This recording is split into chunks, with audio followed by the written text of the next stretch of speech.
Olá, meus irmãos, Pai do Senhor para todos. Vamos para mais uma aula do nosso curso de bacharel em teologia e teologia ministerial, ok?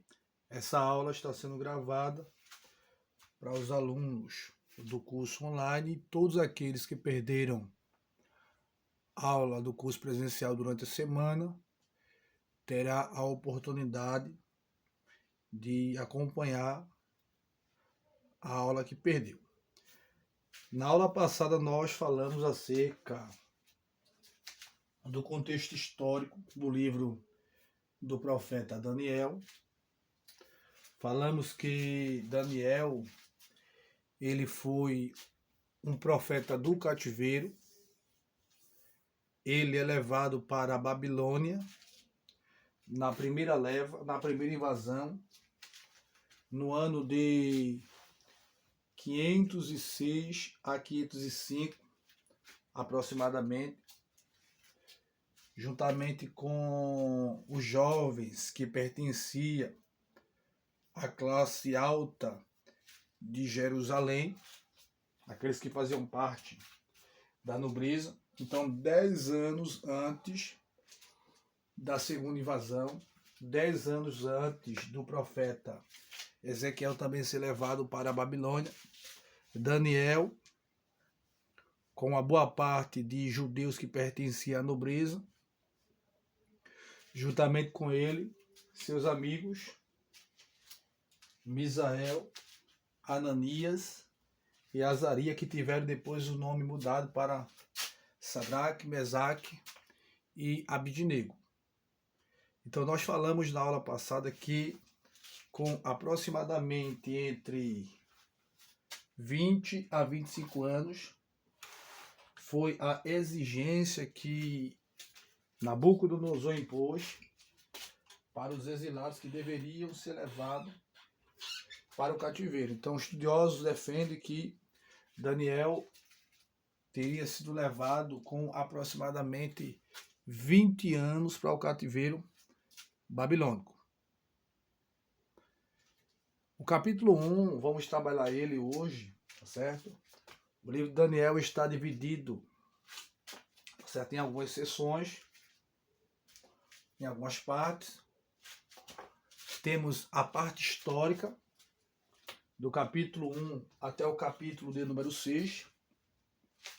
É bem verdade que alguns capítulos Daniel vai escrever praticamente na língua aramaica. Precisa entender que o aramaico foi a língua que o povo aprendeu no cativeiro babilônico. Isso foi uma estratégia de Nabucodonosor. No cativeiro babilônico, estudiosos chegam a dizer que também ele permitiu que fossem criadas sinagogas para substituir o templo, a ausência do templo, pois o templo em Jerusalém fora destruído, como também a cidade de Jerusalém também foi destruída. Esses jovens, quando chegam no Império Babilônico, eles vão ser submetidos a toda a cultura babilônica, a toda a ciência, a todo estudo que o Império Babilônico poderia lhes fornecer naquela época. Então, eles foram submetidos a uma outra cultura, a uma outra perspectiva de vida. Isso precisamos entender que foi uma estratégia de Nabucodonosor. Em todo o tempo, se a gente analisar, Nabucodonosor tinha em mente destruir a cidade de Jerusalém. Por que eu falo isto? Porque quando ele pega estes jovens que faziam parte da nobreza, 10 anos antes da segunda invasão, porque a segunda invasão ocorre no ano de 595. Então perceba, 10 anos depois que Daniel, o jovem, e uma boa parte da nobreza foi levado para a Babilônia e preparado em Babilônia, 10 anos depois, no ano de 596, ele vem e leva a segunda leva, juntamente com esta leva, aproximadamente 10.000 judeus, juntamente com ele também Ezequiel. Então perceba que ele prepara esse jovem para receber a segunda leva que viria, e para tentar de certa forma, se a gente for observar, conter a massa, entendeu? Conter a multidão que viria na segunda leva fragilizada e humilhada. Então perceba que no cativeiro, como falamos anteriormente, o povo vai aprender a língua aramaica. Era uma estratégia, de certa forma, assim, para querer suplantar também o hebraico, ok? Eles terão acesso a algumas sinagogas. Isso também é uma forma, assim, também de substituir a ausência do templo que fora destruído em Jerusalém. Sendo que o capítulo 1 vai narrar o início da entrada desse jovem em Babilônia e vai narrar a postura de Daniel e seus amigos mediante a proposta de Nabucodonosor. Perceba que Daniel está em Babilônia, mas mesmo em Babilônia, sob uma forte influência babilônica, percebemos que eles se mantêm fiéis a Deus. Logo, eu quero assim estar abrindo parênteses para dizer que muitas das vezes não é o lugar. Há um ditado que diz que a ocasião é que faz o ladrão. Mas não é o lugar que vai determinar quem somos. Perceba que Adão, ele peca contra Deus no paraíso. Perceba que tudo que Adão precisava para sobreviver estava ali. E acima de tudo, a presença de Deus. Mas mesmo em um lugar, em um ambiente não propício à queda, Adão cai. Perceba que em um ambiente não propício à ruína, não propício ao desastre, o desastre acontece. Se a gente for observar, Jesus está no deserto, sem ter o que comer, sem ter o que beber, sendo tentado pelo diabo, mas Jesus, em um lugar escasso, que nada ali lhe era favorável para aquele momento, para aquela ocasião, ele se mantém fiel a Deus. Então perceba que eles estão dentro do Império Babilônico, mas mesmo em Babilônia, eles permanecem fiéis a Deus. Então perceba que no Império, eles decidem, eles tomam a decisão, de forma unânime, de não participar da oferenda, das iguarias, do banquete, entendeu? Do manjar que o rei lhes proporcionava. Então perceba que eles vão se alimentar por um período de legumes, de frutas e verduras, e eles vão ficar mais gordos, mais fortes, mais viçosos. O seu semblante será muito melhor de todos aqueles que se envolveu com o manjar do rei. Então, eles em Babilônia, eles vão tomar uma postura que, de certa forma, irá marcar a sua vida. Então, vamos lá. Daniel, no capítulo 1, com seus companheiros, em uma corte totalmente dominada pelo paganismo. Então, já na Babilônia, Aspenaz, que era chefe dos eunucos, altera-lhes os nomes a saber. Então, Aspenaz é uma referência, tá certo? A um tipo de guarda-costas-chefe, porque eunuco, tá certo? Está associado também ao serviço. É bem verdade que tinha eunucos que eram castrados, outros não eram castrados, tá certo? Existiam eunucos que tinham até mulheres e famílias. Então, essa expressão de eunuco não está enfatizando apenas aquele que não tinha acesso a mulher ou que de fato era castrado. Certo? Está também associado àquele que servia, entendeu? Que de certa forma assim é uma expressão que tem uma certa uma certa assim, associação com o doulos, né? do Novo Testamento, que é servo. Então também esse eunuco está associado a serviço. Então Aspenaz aí provavelmente era um chefe dos eunucos, tá certo? E quando os jovens chegam em Babilônia, os jovens judeus, tá certo? Eles terão os seus nomes mudados.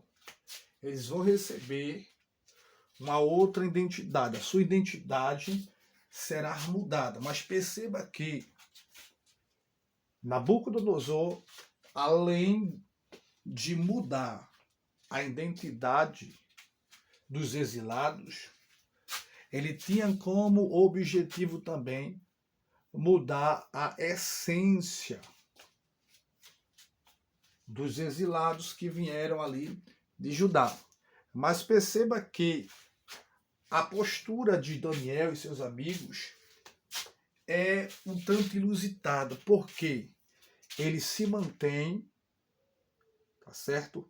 Fiéis ao Senhor, e mediante toda aquela influência por parte daquele panteão e daquela cultura da época, eles permanecem com a sua essência intacta.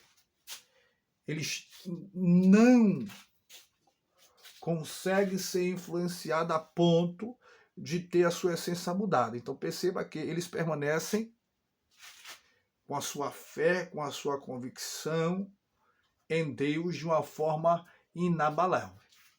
Então vamos lá. Daniel, seu nome significa Deus é meu juiz, certo? A Daniel Aspenaz vai dar o nome de Beltesazar. Não confundir Beltesazar com Belsazar, certo?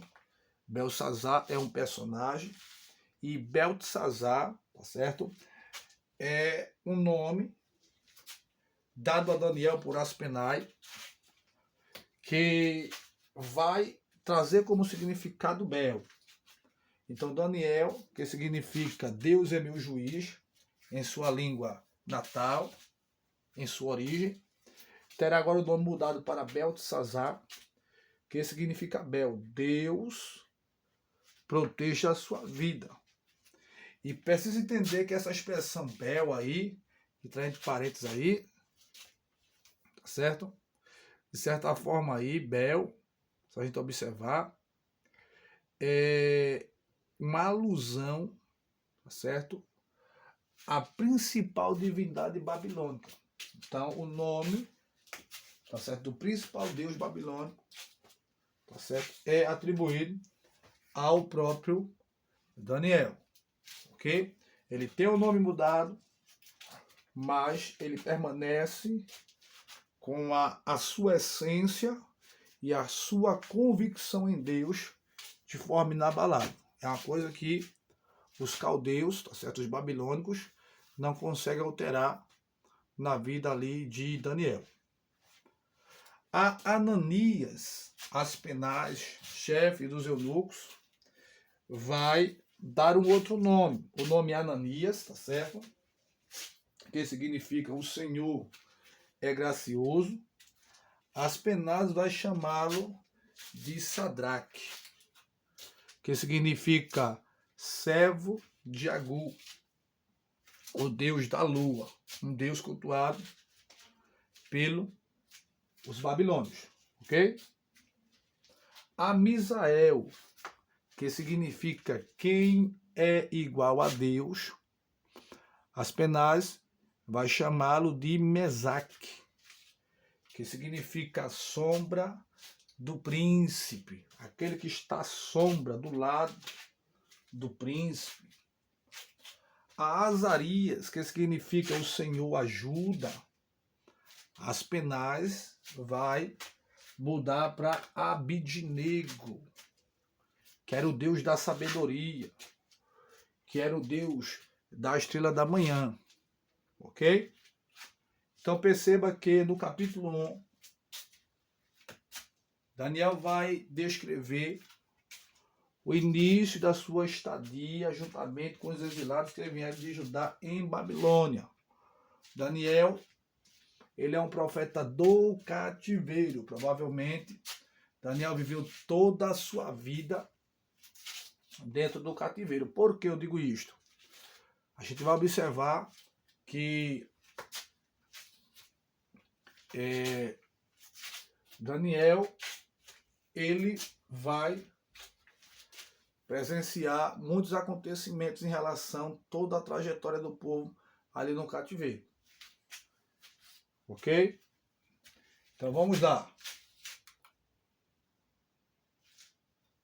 Já o capítulo 2 do livro de Daniel vai fazer uma alusão aos 4 últimos impérios mundiais, tá certo? Então, precisa entender que o livro de Daniel é um livro que também aponta para profecias preditivas.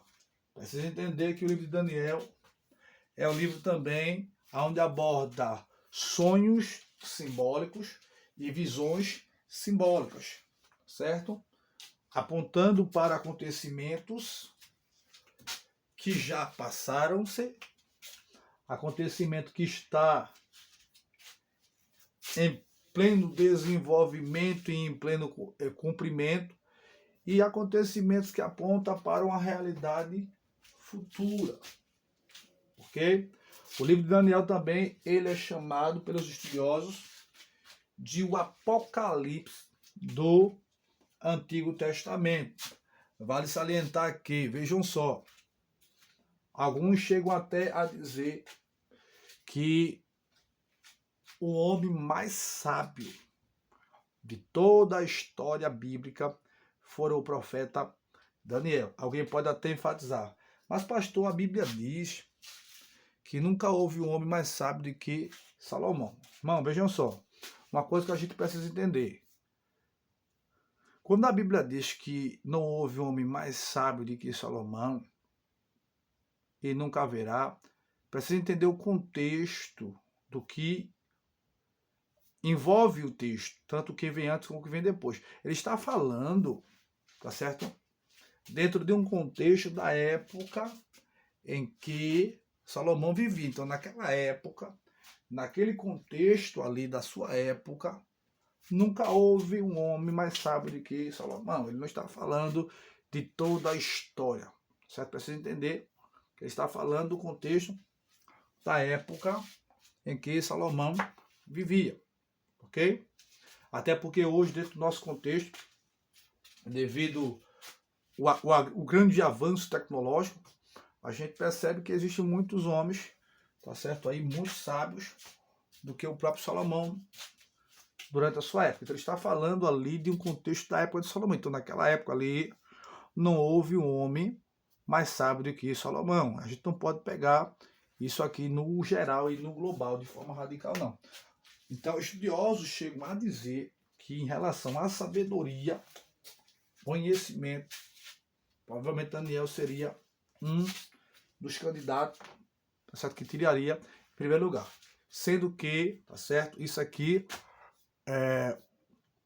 são hipóteses. A gente não pode tratar hipótese como uma certeza, certo? A gente não vai estar passando isso aqui como uma verdade absoluta, uma verdade contundente. A gente está passando assim como hipótese, tá certo?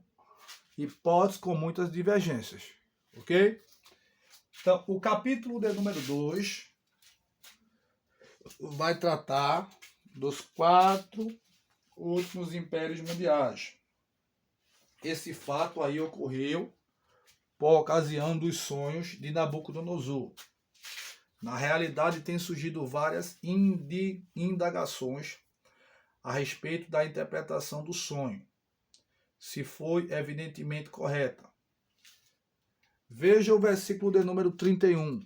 Havia uma grande estátua, está falando de uma estátua, bela, e seu resplendor era muito excelente. Estava a estátua em pé, e sua vista era terrível. Na realidade, sem sombra de dúvida, esse sonho de Nabucodonosor era a de uma visão totalmente escatológica. Ele tem um sonho futuro de um acontecimento, tá certo? Que iria acontecer em um futuro bem próximo. A força dessa estátua está nas partes que destacaremos para melhor compreensão. Então ele tem um sonho de uma estátua que tinha partes com elementos diferentes que apontavam para realidades diferentes. E no sonho se percebe que dos elementos que tem nessa estátua, elementos, alguns são mais fortes do que os outros. E cada elemento aponta para uma realidade que irá acontecer. E Daniel será o agente profeta para interpretar assim esta revelação por parte do sonho, ok? Que o rei teve. Então vamos lá. A visão escatológica deu a Daniel o modo real de interpretar esse sonho colossal de uma grande e terrível estátua.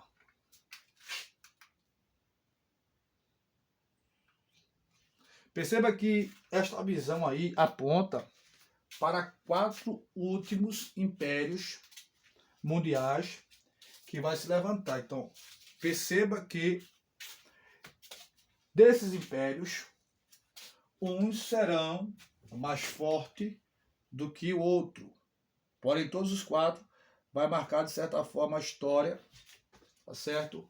Dentro de muitos acontecimentos, como também dentro de muitas particularidades que vamos aqui estar aos poucos destacando, ok? Então, vamos lá.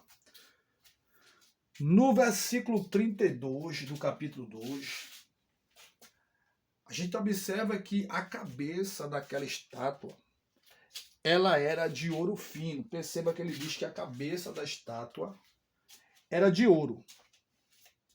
Então, essa cabeça de ouro, ela representa, ela aponta para alguma coisa. O que representa no sonho essa estátua, tá certo? E as particularidades que estão intrínsecas nessa estátua. Então, a cabeça de ouro representa o próprio Império Babilônico. Então, vamos lá. A cabeça de ouro da estátua aponta para o Império Babilônico, que logo em seguida acontece sua queda com o reino de Belsazar. Vamos ver isso no capítulo 5, versículo 30 ao 31. Ok? Então, a cabeça de ouro representa o Império Babilônico, que seria depois dissipado. Os peitos e os braços de prata que é vista no sonho representa 2 impérios que vão se unir. Certo? Quando a gente fala de Medo-Persa, estamos entendendo que o Império Medo e o Império Persa, eles vão, de certa forma assim, se unir aí, ó, ok? No ano de 430 a 330 a.C. Então, esses 2 impérios, Medo-Persa, eles vão ficar aí, ó, por um período de 100 anos, como a maior potência mundial. Então, perceba que os braços e os peitos de prata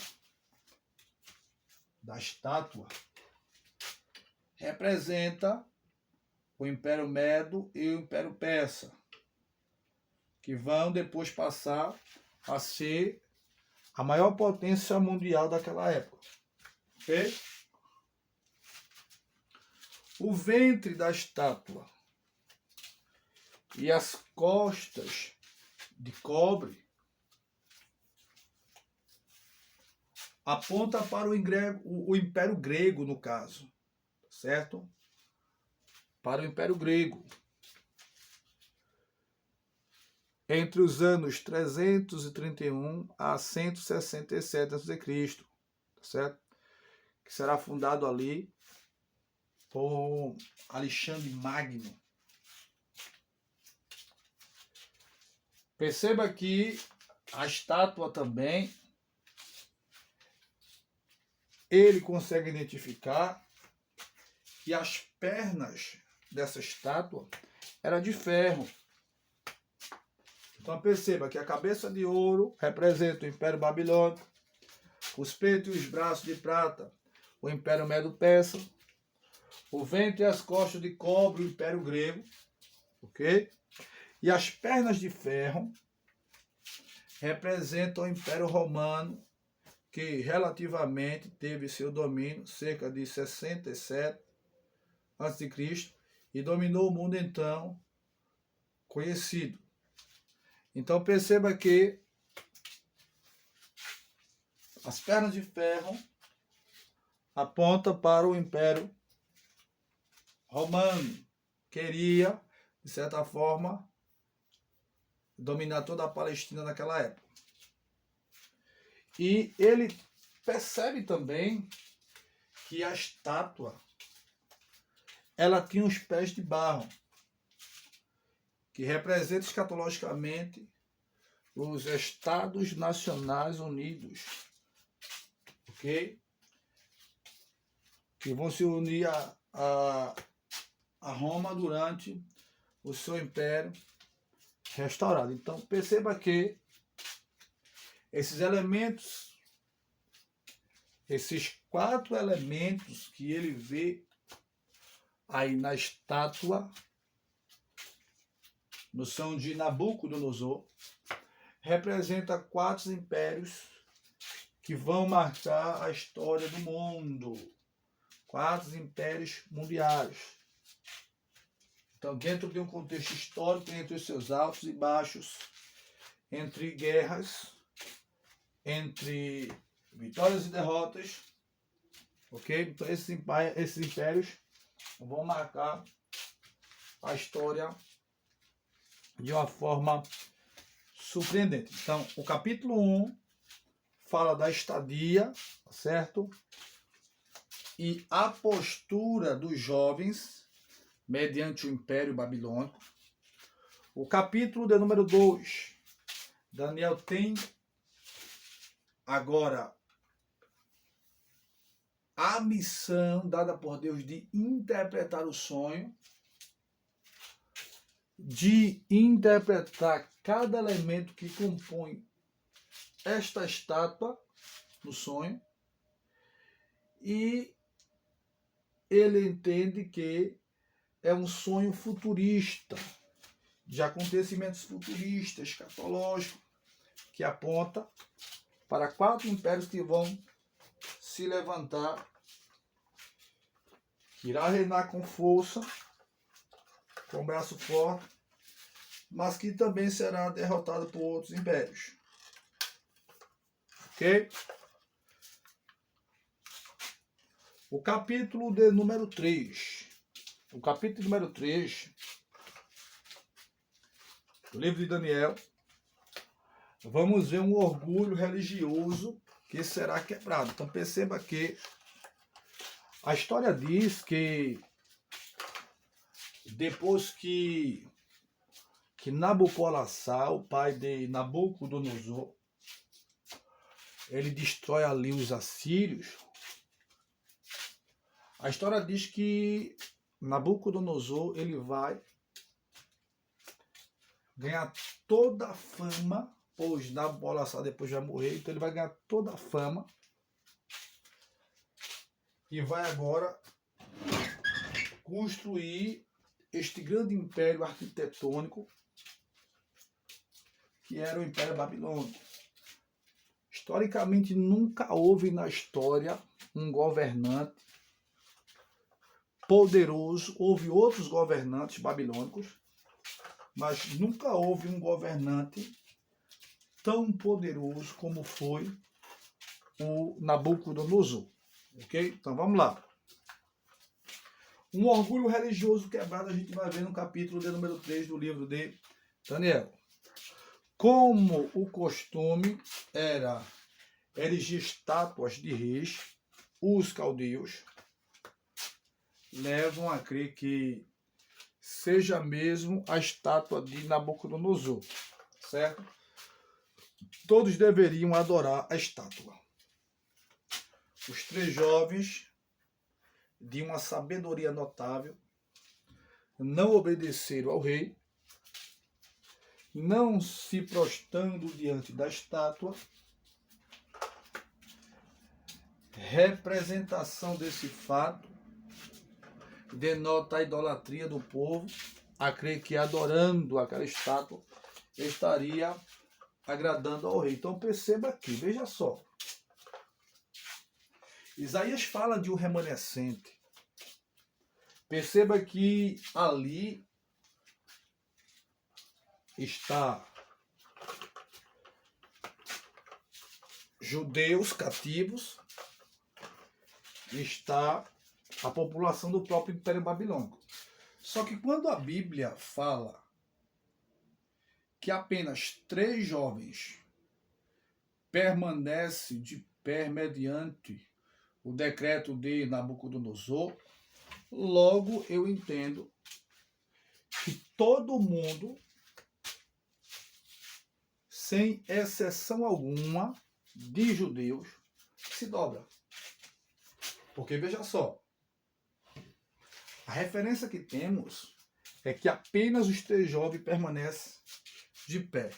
E o restante da população, tanto de exilados como o próprio povo que era de Babilônia, se dobra mediante a estátua de Nabucodonosor, idolatrando a ele, prestando adoração, pensando eles que este ato iria agradá-lo, iria reverenciá-lo.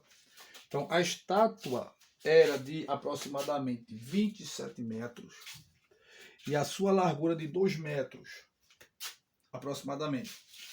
Foi levantada no campo de Dura, que era um local perto da Babilônia, tá certo? Era um vasto local entre as montanhas.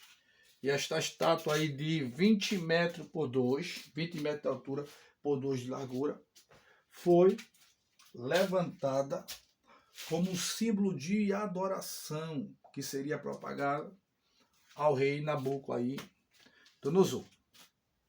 Ao mesmo tempo em que Nabucodonosor tinha orgulho desta obra magnífica, os 3 jovens quebram um ritual obrigatório a toda a nação. Então, percebam que ali é um ato de adoração, é um culto estatal, é um culto obrigatório.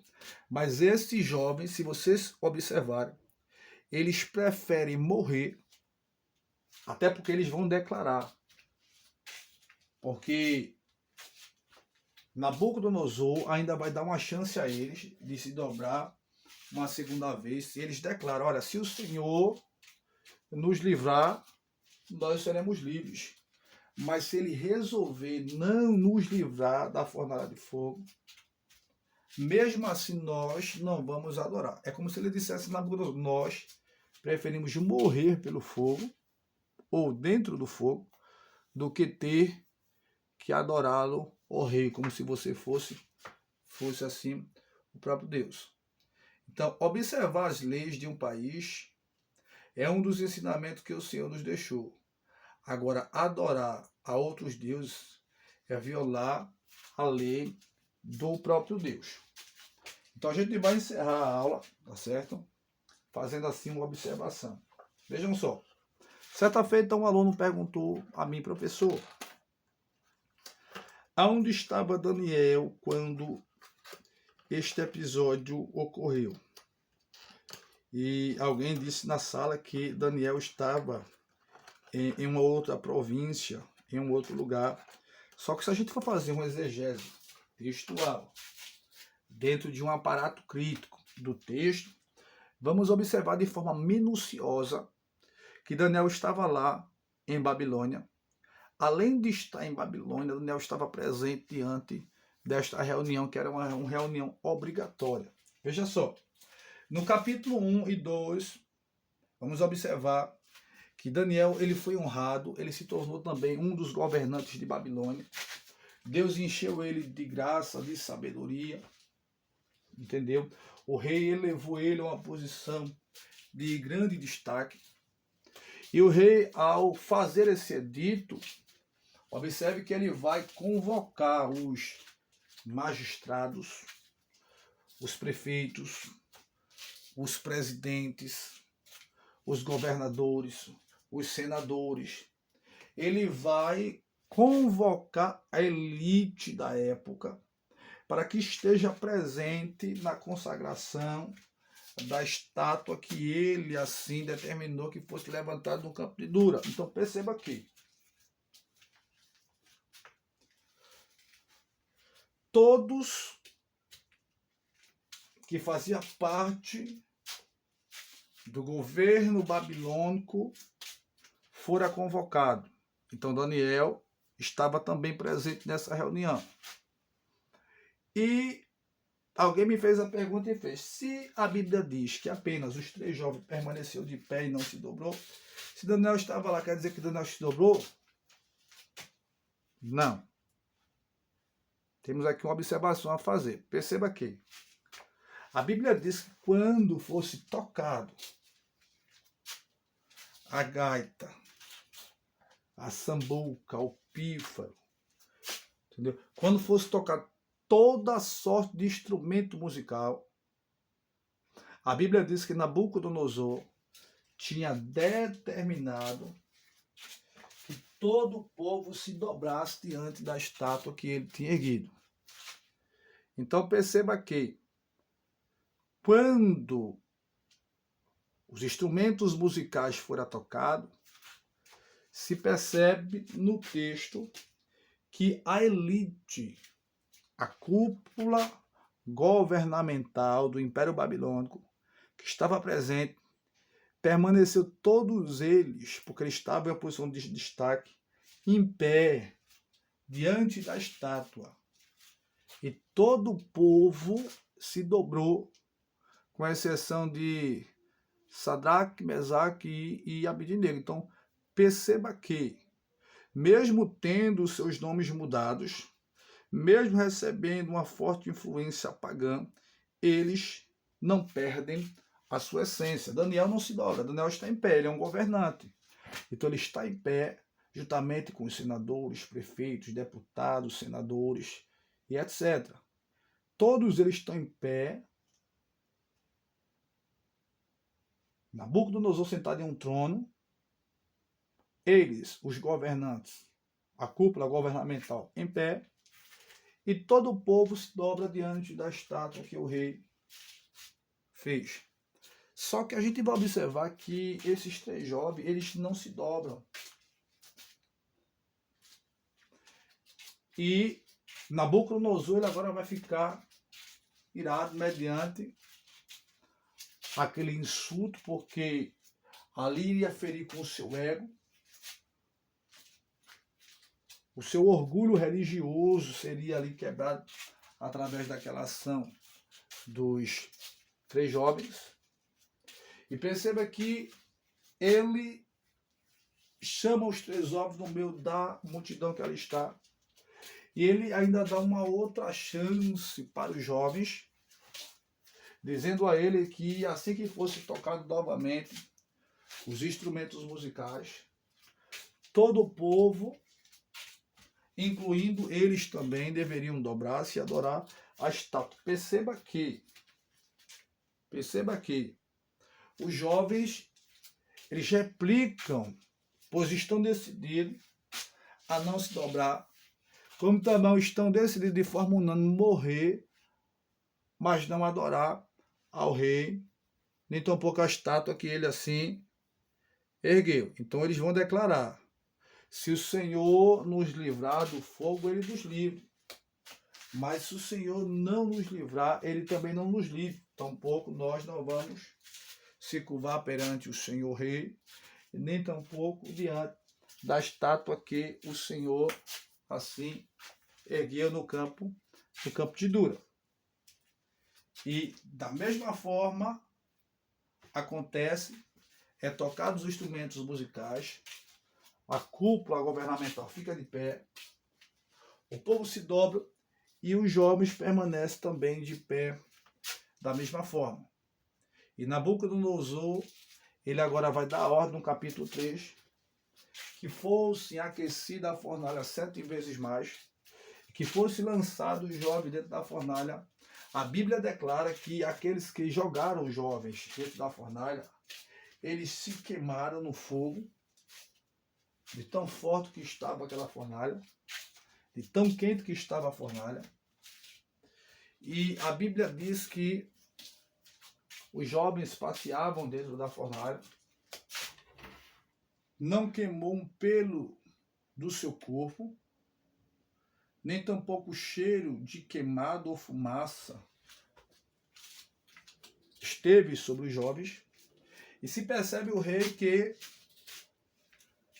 um ser semelhante ao Filho dos Homens, uma quarta pessoa, está dentro da fornalha passeando com jovens.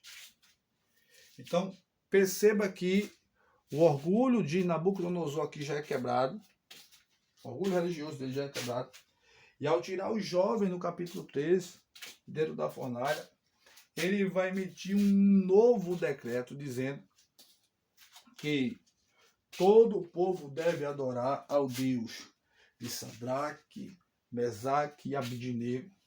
É como se Deus quisesse mostrar a Nabucodonosor que ele estava subjugando o povo de Judá, porque ele, o Senhor, assim resolvera permitir.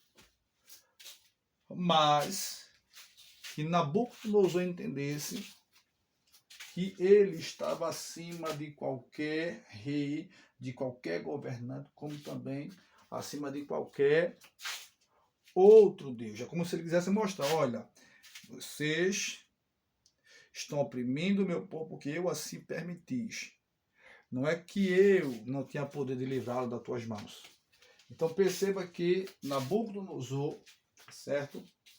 Agora reconhece que não há Deus que salve como salva o Deus de Sadraque, Mesaque e Abidnego. Ele vai fazer um novo edito dizendo que ninguém deve adorar outro Deus senão este. E aquele que não adorar, aquele que não referenciar o Deus de Sadraque, Mesaque e Abidnego, este deve morrer. Ok? Então, obedecer foi o que fizeram a Deus. O modo que enfrentaram a fornalha foi a de fiéis guerreiros, que não renunciaram à lei de seu país, foram até a fornalha, esses jovens, mas com a certeza e com a fé que seriam salvos. O orgulho de Nabucodonosor é quebrado por 3 jovens. Para os principais do reino, a quebra do ritual de adoração significava não cumprimento da palavra do rei, que era tida como autoridade máxima dentro do reino babilônico. No momento em que os 3 foram jogados dentro da fornalha de fogo ardente, Nabucodonosor reconhece o Deus de Israel e passa a crer nesses 3 jovens hebreus. O novo decreto é: se alguém proferisse alguma palavra contra o Deus Altíssimo, deveria morrer, e as suas casas seriam automaticamente destruídas. Então, com essa quebra de um ritual, Sadraque, Mesaque e Abidnego crescem e prosperaram em um reino totalmente fora dos padrões judaica. Então, quando nós resolvemos honrar a Deus em meio a qualquer circunstância, seja ela qual for, Deus, ele também irá nos honrar. Amém, meus irmãos? Que Deus em Cristo nos ajude, que Deus em Cristo nos abençoe. E na próxima aula estaremos abordando o capítulo 4, capítulo 5 e o capítulo 6 do livro do profeta Daniel. Vamos estar trabalhando, tá certo? Dentro de uma síntese textual, não tem como a gente falar, esmiuçar todos os capítulos de uma forma bastante detalhada, até para as aulas não ficar muito extensa, mas os alunos que tiverem dúvidas acerca do capítulo 1, capítulo 2 e capítulo 3, a gente em contato, a gente vai tirando através do WhatsApp. Amém? Lehitra Rotri. Até logo, em Deus abençoe os irmãos.